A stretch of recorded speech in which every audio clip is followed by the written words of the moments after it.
जर घरात भाजीला काही नसेल ना तर एकदा अशा पद्धतीने टोमॅटो चटणी बनवून बघा, घरात सगळ्यांनाच आवडेल, एकदम टेस्टी बनत्या।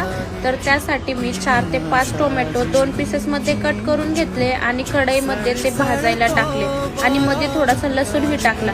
ते एक साइड भाजूस्तवर मी कांदा, मिरची, कोथिंबीर छोट्या पीसेस मध्ये कट करून घेतले।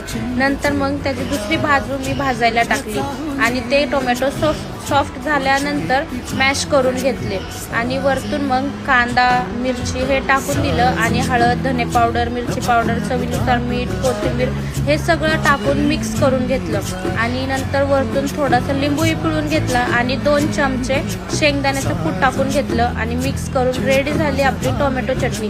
आणि लगेच मी 2 ते 3 भाकरी बनवायला घेतल्या आणि गरमागरम मस्त अशा भाकरी बनवून घेतल्या आणि भाकरी सोबत टोमॅटो चटणी, आहा, एकच नंबर टेस्ट झाली होती आणि खूपच छान लागत होती।